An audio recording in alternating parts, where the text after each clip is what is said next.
What's up everybody? Mikey Bell here with Outdoor Adventure Training. We got a lot of really good feedback after our last glute and hip stabilization video, so I thought I would follow it up with some mobility techniques for your hip. And today we're talking about a very particular muscle, and that is the pesky piriformis. The piriformis is a rather small, flat, band-like muscle that's buried deep behind the gluteal muscles. And if you look at the anatomy of the piriformis, you can see that it originates from the sacrum, which is the very base of our spine, and inserts going laterally to the greater trochanter of our femur.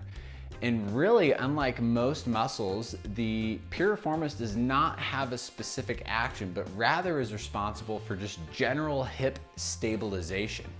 It does help muscles like the glutes perform external rotation, which is the ability to move your leg out away from your body, but the piriformis is actually not responsible for any specific action. Where we run into problems with the piriformis is overuse injury, chronic injury, where the piriformis is tackling a little bit more than it can handle, meaning the glutes aren't doing their job and the piriformis is left to do the dirty work. This can also happen to the piriformis during prolonged periods of sitting. So a combination of long duration endurance activities like hiking, running, mountaineering, skiing, any activity where you're doing repetitive motion with the hip, combined with long periods of sitting, is a recipe to develop what's called piriformis syndrome. Simply the enlargement, inflammation, overuse of the piriformis muscle, which causes it to put pressure on the sciatic nerve.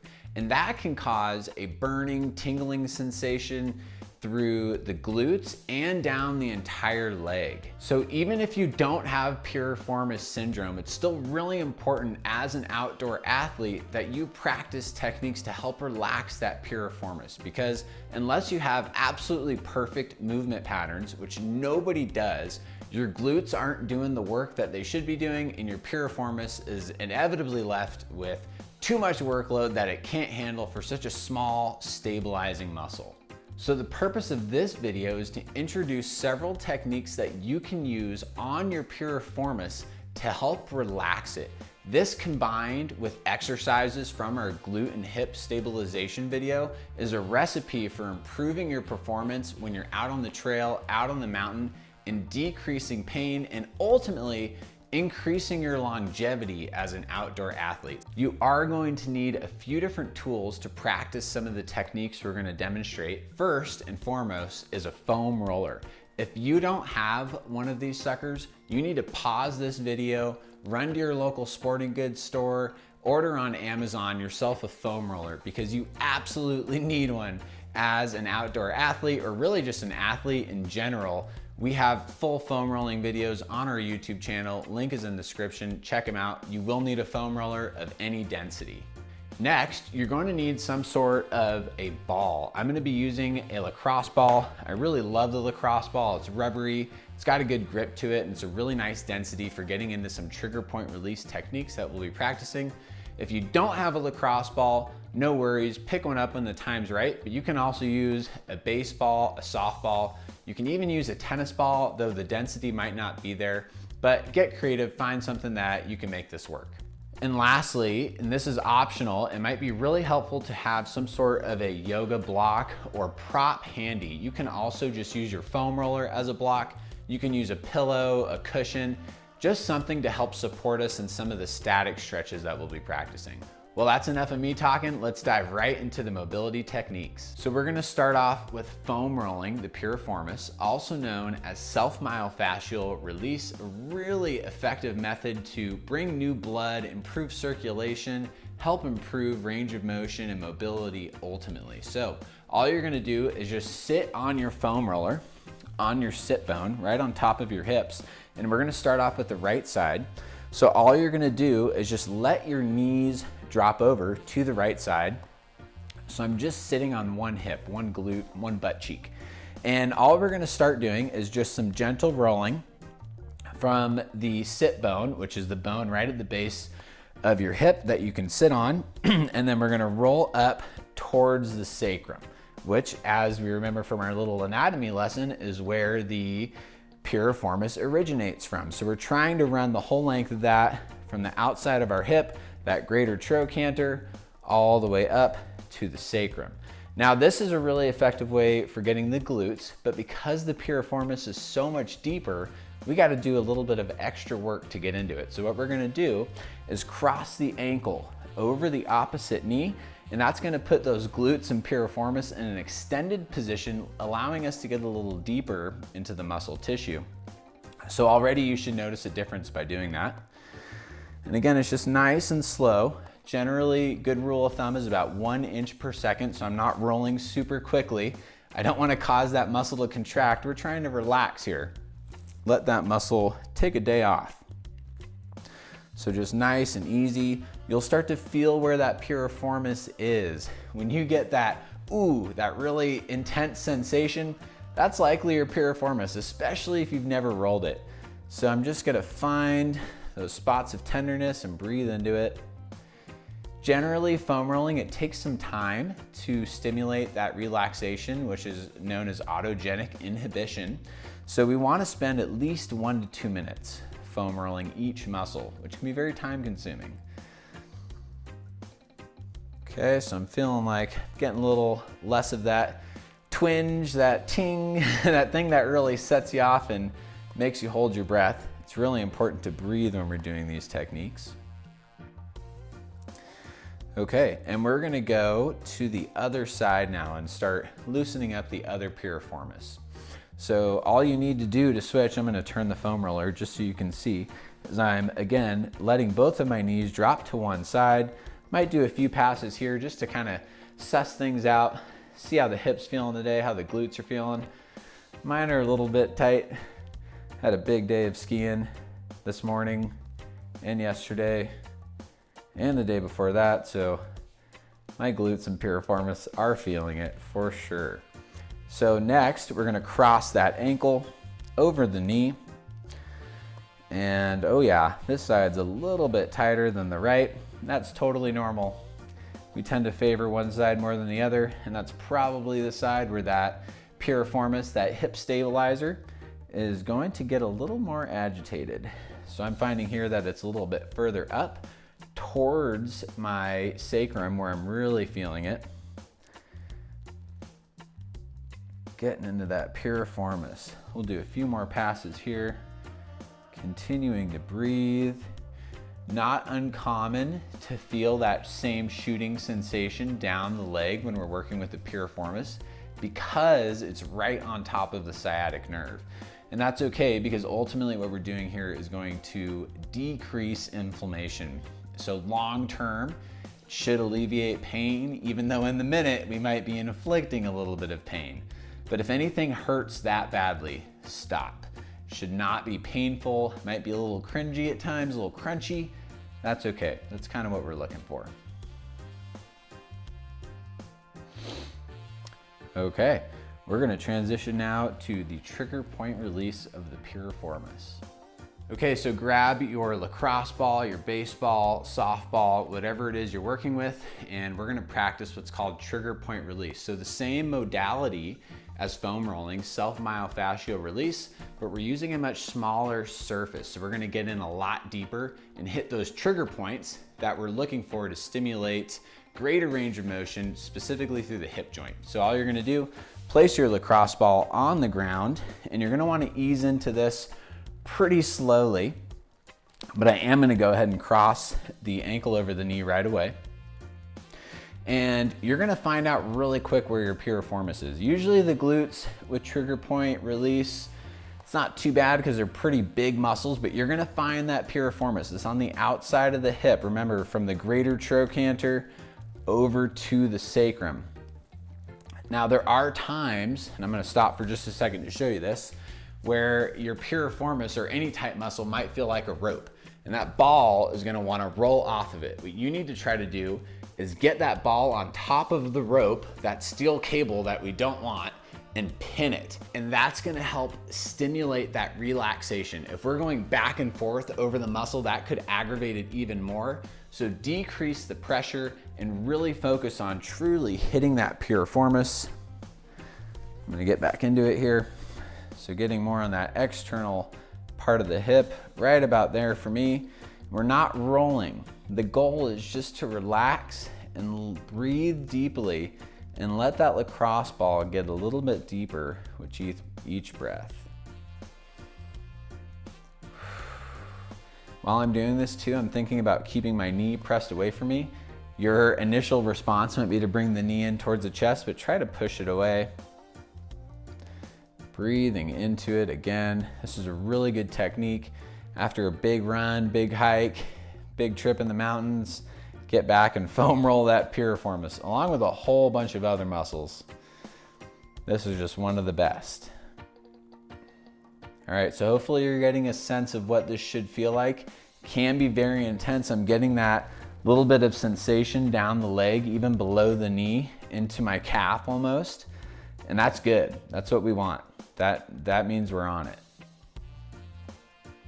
Okay, so we'll switch over to the other side now.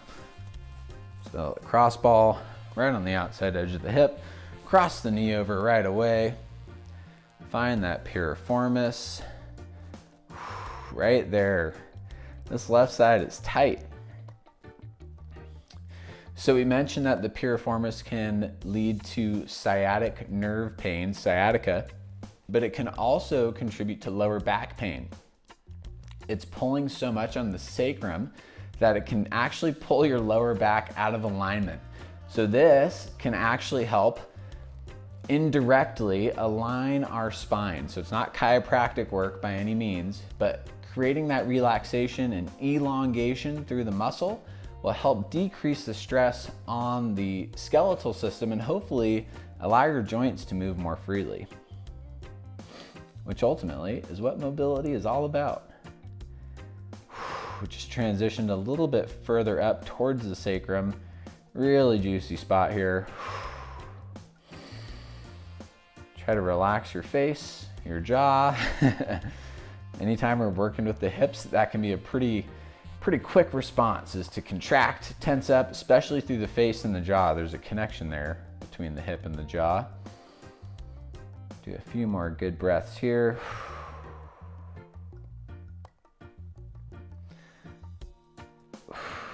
Alrighty, so now that we've done a little bit of rolling and trigger point release, that piriformis should be at least a little bit more relaxed than it was when we first started. So now we're going to transition into some active stretching and static stretching. So one of the most effective ways to stretch the piriformis and all of the glutes is a pose called pigeon pose. And we're going to show you 3 different variations of this pose to really meet you where you're at and just give you modalities to try when you're at home, when you're outside. These are all techniques that you can practice just about anywhere. So first one we're gonna do is called seated pigeon pose. And we're gonna do both legs, starting with the right. So I'm just sitting on my hips, my knees are bent, my feet out in front of me, crossing the right knee, the right ankle over the left knee. And I'm trying to push my right knee away from me. And right away, you should feel somewhat of a stretch through those external rotators of the hip. And if we need to deepen it, if you're like, I'm not really feeling it, all we need to do is walk our hips closer to the heel. And the closer we get to the heel, the more intense of a stretch that's gonna be. So we don't need the intensity to be an 8 or a 9 out of 10. A 5 or a 6 at most is about what we're shooting for. If we go too deep into the pose right away, it's gonna cause our muscle to contract. And we don't want that. We want it to relax. So we're just breathing here, working on pushing that knee away, keeping my chest up, and you should start to feel that external rotator of the hip open up.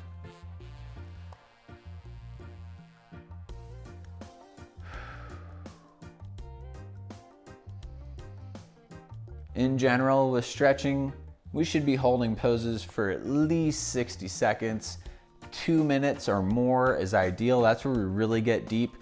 For the sake of brevity in this video, we're gonna keep moving along, transitioning to the other leg.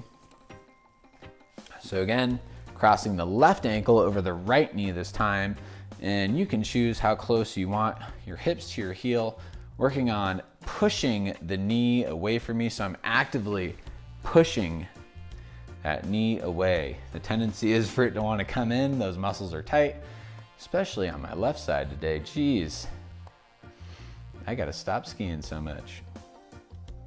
Not really. Keeping the chest up, keep breathing, pushing that knee away. Some subtle rocking motion here can also be nice, just to kind of feel where those micro variations of the stretch might be for you. For me, I feel it a little bit more when I slightly externally rotate the right hip.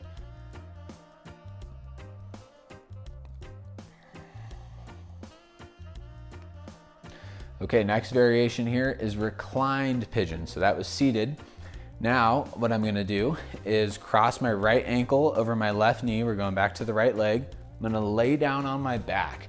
And now we have some options. So with our hands, depending on your level of flexibility, we can either reach just behind the hamstring, in between the hamstring and the calf, and try pulling the leg in from there. If this is enough, stay right here, that's all good. If you wanna go a little deeper, and I find this variation a little bit more comfortable, is reaching forward to the shin and pulling the knee in from here. It's really important if you try this variation that you're still able to keep your shoulders, your head, and your sacrum just above your tailbone planted on the floor. And I'm still working on pushing my right knee, the leg that we're stretching, pushing that knee away. That's gonna get really deep into the glutes and piriformis. You should definitely be feeling a stretch through the outside part of your hip. That's what we're looking for.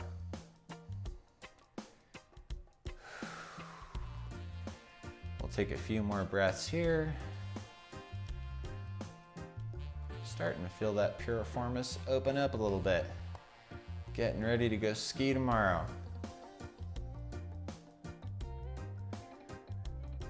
Okay, let's relax and we'll switch sides. I'm gonna stay in this reclined position, simply transitioning, putting the left ankle over the right knee, threading the arms through, just a gentle pull. Again, it's really important we're keeping our head, shoulders, and sacrum on the floor. You can play with this. If you pull in too much and your sacrum comes off the floor, the stretch is pretty much gone. And that's because we're not getting that piriformis in an elongated position. When we press that sacrum down, it creates more space, giving us a deeper stretch. That's what we want today. Keep breathing. We'll take a few more on this side.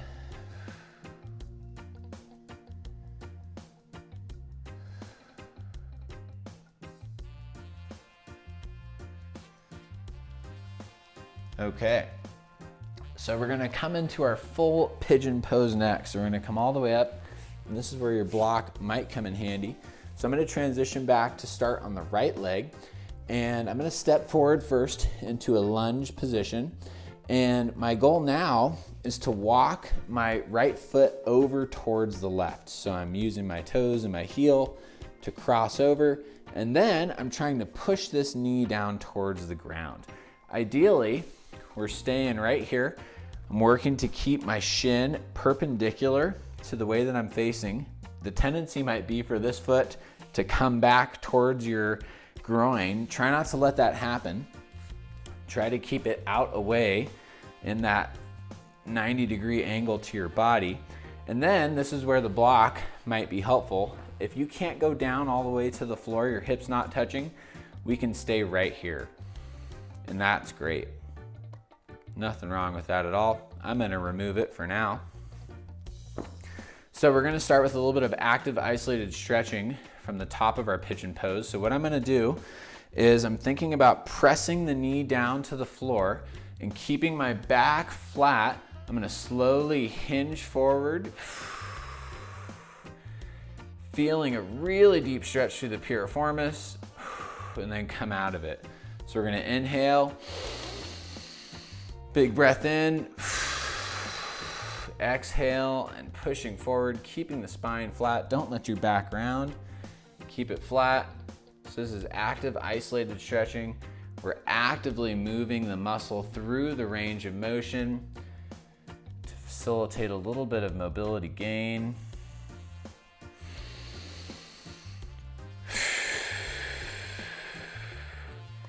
And it's okay if your leg isn't perfectly straight, if your hip isn't all the way on the ground. This is a very tough pose, probably one of the more difficult hip stretches we can do. So next we're gonna come into our full pigeon, laying down on the floor. This is where the block is also nice.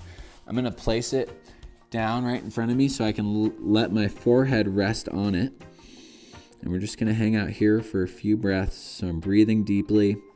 And this is where you might need more props. You could have a block under your hip and a block under your forehead. You can even put it up on a higher setting, put it under your chest. There's a million ways to do this. Do what feels best for you. But again, we're looking for that stretch on the outside edge of the hip.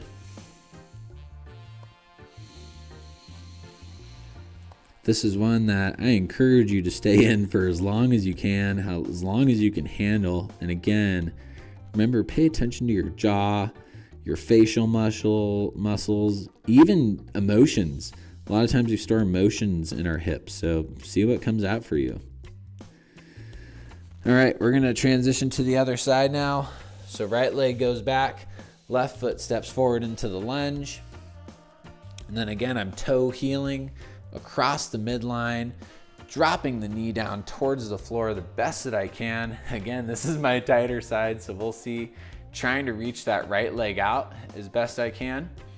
And we're gonna start with that active, isolated stretching technique. So big breath in, fold forward, really deep stretch to the outside of the hip. It's really nice to try to move with your breath with some of these mobility techniques. So inhale on the way out.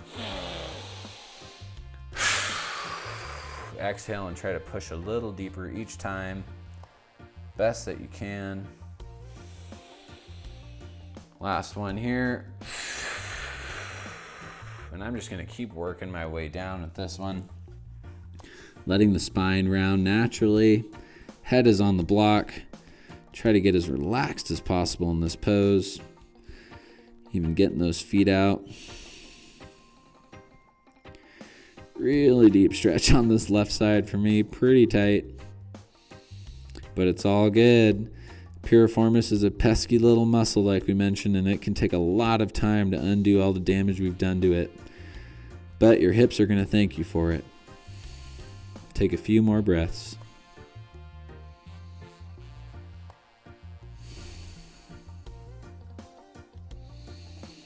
Okay, so coming out of this one slowly, we're gonna push through the hands, rock our hips back, and that's it. All right, so there's some really fancy tips and tricks for really loosening up the piriformis and ultimately just improving your hip mobility. And you'll see when you start practicing this stuff weekly, even daily, it's gonna change how you move. When you're out on the trail, out in the mountains, you're gonna move more freely through the hips. The hips are really what keeps everything together. So if your hips are tight, it's gonna manifest all the way down your legs, up your spine. So really the more time we can spend as outdoor athletes, endurance athletes, focusing on hip mobility, it's gonna take your performance to the next level. If you like this video, please give it a thumbs up, leave a comment below if there's something you wanna see, and don't forget to subscribe to our channel. We're gonna keep pumping out new videos, mobility, stabilization, strength, endurance, everything you need to reach your summit. We'll see you next time at Outdoor Adventure Training.